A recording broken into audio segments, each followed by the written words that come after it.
안녕하십니까 여러분. 오늘은 지난 시간에 이어서 민수기 25장부터 30장까지 읽겠습니다. 민수기 25장에서 우리는 매우 돌발적인 상황을 볼 수 있게 됩니다.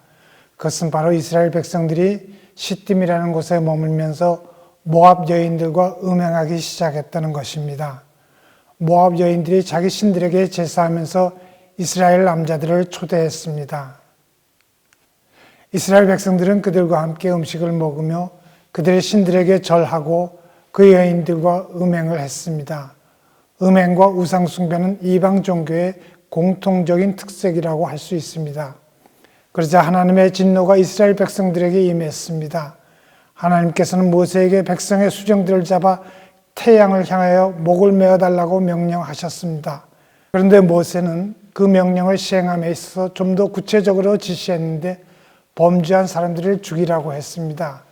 모세가 재판관들에게 각각 바알볼에 가담한 사람들을 죽이라고 하지 않았습니까?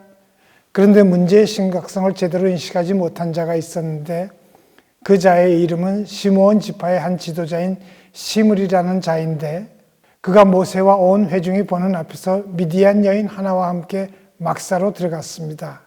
그러자 아론의 손자 엘르아살의 아들 비느하스가 그 꼴을 보고 손에 창을 들고 그 뒤를 따라가 남자와 그 여인의 배를 꿰뚫어서 두 사람을 죽였습니다. 그러자 하나님께서는 백성들이 모압 여인들과 음행을 하며 우상 숭배를 한 죄를 용서해 주셨습니다. 여기서 하나님의 말씀을 귀담아 들어야 합니다. 하나님께서는 그나마 비느하스의 의로운 징벌을 귀하게 여기셨기 때문에 범죄한 백성들을 아주 진멸하지 않으셨다는 것을 잊지 말아야 합니다. 민수기 25장 10절 말씀입니다. 제사장 아론의 손자 엘르아살의 아들 비느하스가 내 질투심으로 질투하여 이스라엘 자손 중에서 내 노를 돌이켜서 내 질투심으로 그들을 소멸하지 않게 하였도다. 하여간 모압 여인들과 음행한 이스라엘 백성들의 죄 때문에 하나님께서 내리신 연병이라는 벌로 인하여 죽은 자가 무려 2만 4천 명이었습니다. 이어지는 민수기 26장에서는 약속의 땅 가나안에 들어가기 전에 공동체를 재정비하기 위하여 두 번째 인구 조사를 한 것이 제법 상세히 기록되어 있는 것을 볼 수 있습니다. 사실 이스라엘 백성들 가운데 1세대는 모세와 여호수아, 갈렙을 제외하고는 모두 광야에서 죽었습니다. 그리고 그 숫자는 처음 인구 조사 때보다 1820명이 줄었습니다. 이어지는 민수기 27장에서 슬로보아스의 딸들의 요청에 따라 유산 상속에 관한 법을 제정했고 이어서 하나님의 명령에 따라 모세의 후계자로 여호수아를 세우는 광경을 볼 수 있습니다.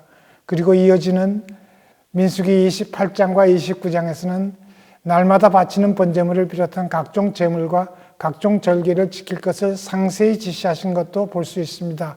이러한 규정들은 출애굽기 29장 말씀에 있는 내용과 레위기 23장 말씀에 있는 내용을 반복하신 것이라 해도 좋을 것 같습니다.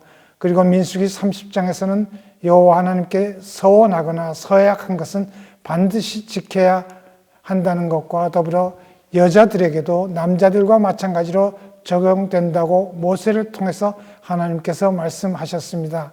다만 여자들의 경우 남편이나 아버지가 그 서원하는 것을 듣고 그 즉시 반대하지 않는 한 여자들도 그 서원한 것을 반드시 지켜야 한다고 말씀하셨습니다.